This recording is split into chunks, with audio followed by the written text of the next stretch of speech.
आता पाहणार आहोत पुणे जिल्ह्यातल्या न्यूज टॉप 9। आगामी निवडणुकीची रणनीती निश्चित करण्यासाठी भाजपची पुण्यामध्ये बैठक संपन्न। बैठकीत संघटनात्मक चर्चा। या बैठकीला फडणवीस, बावनकुळे, चंद्रकांत पाटील आणि महाजनांची उपस्थिती। पुणे शहर काँग्रेसने मागवले इच्छुकांचे अर्ज। इच्छुकांना उद्यापर्यंत अर्ज करता येणार। लोकसभा निवडणुकीसाठी काँग्रेसची तयारी सुरू।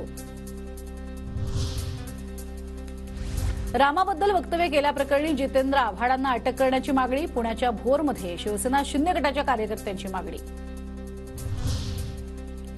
पुणे शहराच्या मध्यवर्ती भागात पाणी पुरवठा विस्कळीत। आजपासून शहरातील अनेक भागात केवळ एक वेळ पाणी सोडण्यात येणार। अनेक भागात कमी दाबाने पाणी पुरवठा होणार। पीएमपीएल महामंडळाकडून 60 ठिकाणी खासगी वाहनांसाठी चार्जिंग स्टेशन उभारली जाणार। अदानी ग्रुपकडून जागांची पाहणी। चार्जिंग स्टेशनमधून पीएमपीएलला 32.5% रक्कम मिळणार।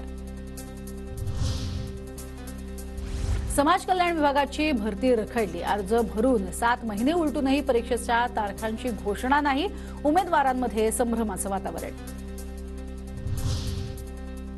सावित्रीबाई फुले पुणे विद्यापीठातील कमवा आणि शिका योजनेसाठी मानधन वाढ।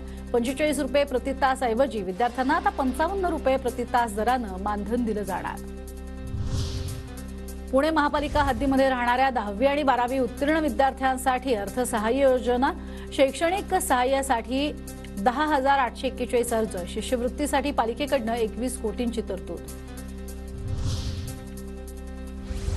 पुणे परिवहन महामंडळाला गेल्या वर्षी पासमधून 609 कोटींचं उत्पन्न। 2022च्या तुलनेत 2023 मध्ये प्रवासी उत्पन्नात 85 कोटींची वाढ।